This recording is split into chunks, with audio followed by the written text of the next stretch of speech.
আমাদের দেশের আইন বলে পিতার সম্পত্তিতে মেয়েদের অধিকার ছেলেদের মতনই সমান। অথচ দেখুন, আমাদের এই দেশে এমন অগণিত ঘটনা প্রতিদিন ঘটে যেখানে অন্যায় বা আইন বিরুদ্ধভাবে মেয়েদেরকে তাদের অধিকার থেকে বঞ্চিত রাখা হয়। কিভাবে জানতে চান?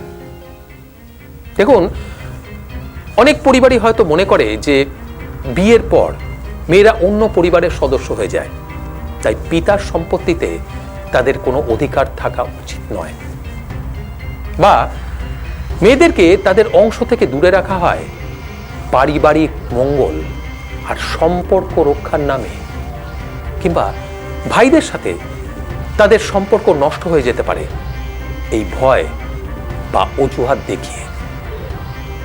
এছাড়াও মেয়েদের অজান্তেই তাদের সম্পত্তির দলিল জাল করে অন্য ভাইদের নামে কিংবা পরিবারের অন্য সদস্যদের নামে স্থানান্তর করা হয়।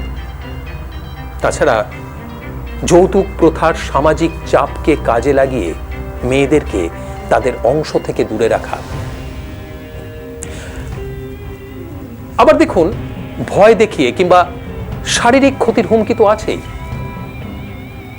আরো শুনতে চান? ধর্ম বা সংস্কৃতির অপব্যাখ্যা করে মেয়েদেরকে এটা বোঝানো হয় যে পিতার সম্পত্তি দাবি করা তাদের জন্য অশোভন বা পাপের কাজ। এমন বহু ঘটনাই আছে।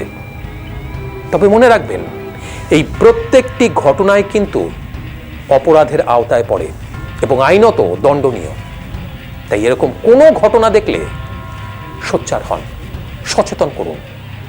কেউ যেন কোনো কারণে তার অধিকার থেকে বঞ্চিত না হয়।